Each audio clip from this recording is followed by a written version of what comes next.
Tasawuf adalah, itu kalimatnya Imam Junaid, Allah menjauhkanmu atau mematikanmu dari dirimu sendiri dan menghidupkanmu di dalamnya besar. Jadi kita hidup, seorang sufi itu berarti hidupnya adalah menepikan dirinya dan menghidupkan Allahnya. Seandainya kamu bayangkan dalam dirimu itu ada dua tombol, yang satu kalau diklik terus lagunya, nyanyiannya lagu dunia, yang satu kalau diklik yang lagunya lagu ilahi, ketuhanan. Sufi itu yang diklik yang ketuhanan. Jadi hidupnya hidup ala ilahi, tidak ala manusiawi. Apa kayak gitu manusiawi, Pak? Kan tadi disebut tidak ala manusiawi, ala ilahi. Loh Pak, normalnya manusia itu kan ya hidup di dunia dengan gaya dunia, dengan mode dunia. Tidak apa-apa kamu hidup di dunia dengan mode dunia, tapi orientasinya ilahi. Apapun yang kamu lakukan, apapun yang kamu kerjakan, ya memang medianya media duniawi, perangkatnya perangkat duniawi, modalnya duniawi, tapi arah tujuan targetnya harus ilahi. Ngaji ini kan duniawi.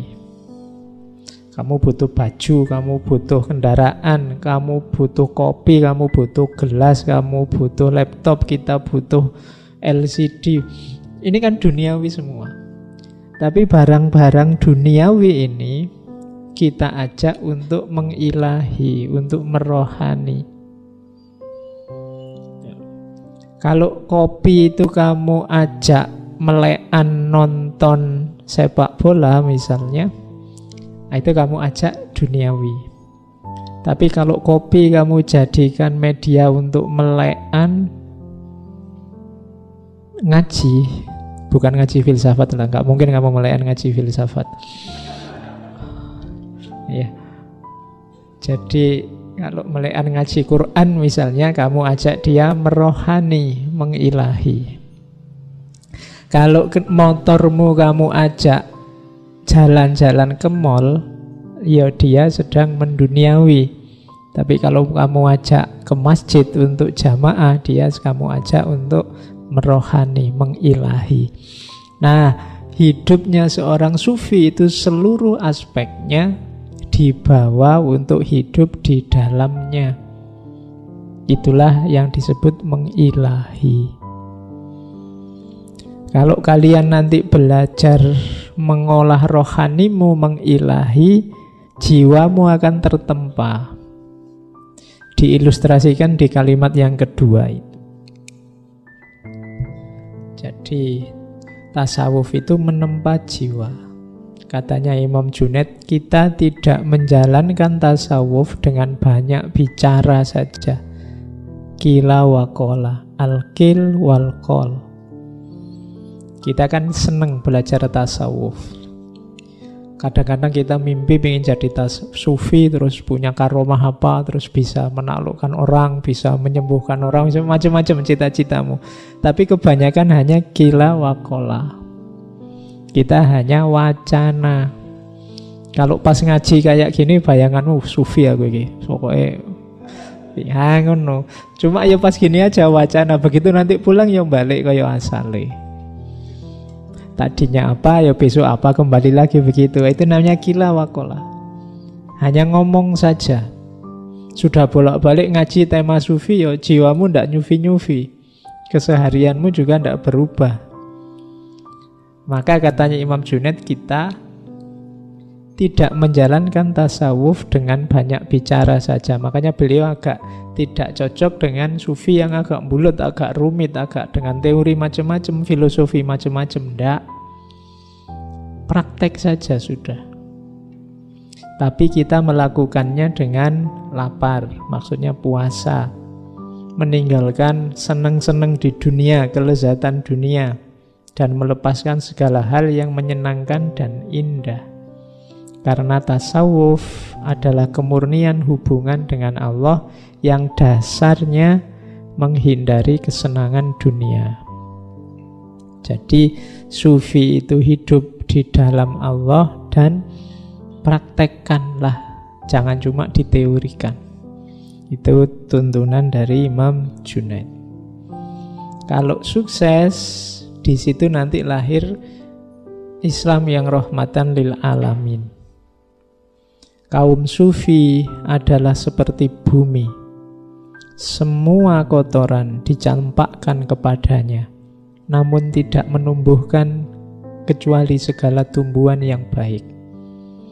Bumi itu kan tempat sampah yang sejati. Kamu buang sampah ya ke bumi, melakukan yang jelek-jelek juga di bumi. Tapi bumi selalu memberikan yang baik-baik. Dia memberi tumbuhan yang baik-baik. Makanan kita sumbernya sebagian besar dari bumi. Jadi karakternya sufi yang pertama, meskipun banyak kotoran diberikan padanya, selalu yang baik-baik diberikan. Kalau ada orang mencaci maki kamu dan kamu balesnya juga caci maki, ya berarti kamu normal, bukan sufi. Kalau sufi diberi yang jelek, yang dikembalikan yang baik. Simbolnya bumi. Simbol bumi yang lain berarti apa? Diinjak orang soleh maupun orang munafik, dia tetap stabil. Sebagaimana mendung, dia juga memayungi segala yang ada. Seperti air hujan, dia mengairi segala sesuatu. Jadi jiwanya sufi itu stabil. Diinjak orang soleh ya biasa, diinjak orang munafik juga ya biasa. Bumi itu kan tidak pilih-pilih. Kan tidak mungkin orang munafik menginjak terus buminya tidak mau diinjak, kan tidak. Ya tetap silahkan siapa yang butuh menginjak. Kayak mendung juga begitu. Mendung itu kan dia menaungi siapapun, kan dia tidak pilih-pilih. Air juga begitu, hujan kan juga begitu. Hujan itu ya semua dikasih air, dikasih hujan. Tidak kok, wah orang kafir itu tidak usah lah, terus pas orangnya ini tidak kena hujan, kan tidak. Semuanya juga kena. Jadi itu yang disebut rahmatan lil alamin. Jadi dia jadi rahmat bagi siapapun, tidak pilih-pilih. Nah, kalau kalian nyampe level ini, jiwamu jiwa sufi sudah. Jadi analoginya, simbolnya bumi. Diberi kotoran bermacam-macam, balasannya yang baik-baik. Diinjak siapapun diperlakukan sama. Siapapun dinaungi. Kalau mau memberi tidak pilih-pilih, semua diberi yang baik-baik. Itu simbolnya bumi. Yang ketiga, jika engkau melihat seorang sufi menaruh kepedulian kepada penampilan lahiriahnya, maka ketahuilah wujud batinnya rusak. Kalau dua yang atas paragraf itu menunjukkan jiwa sufi, hati-hati yang ketiga ini jiwa bukan sufi. Orang yang sibuk dengan penampilan lahiriah. Jadi orang yang sibuk dengan hal-hal yang duniawi, yang kelihatan. Kalau sudah sibuknya itu berarti batinnya rusak. Apa ndak boleh Pak pakai baju yang bagus, pakai baju yang pantas, yang sopan? Boleh, tapi jangan sibuk di situ. Kalau yang kamu pedulikan, kamu sibukkan hanya itu ciri-ciri batinnya sudah rusak. Jadi jiwa sufi itu berarti apa? Selalu menaungi, membantu siapapun, memberi yang baik pada siapapun, dan tidak sibuk dengan hal-hal lahiriah, atribut-atribut duniawi. Kalau kalian punya kualifikasi ini berarti jiwamu jiwa sufi.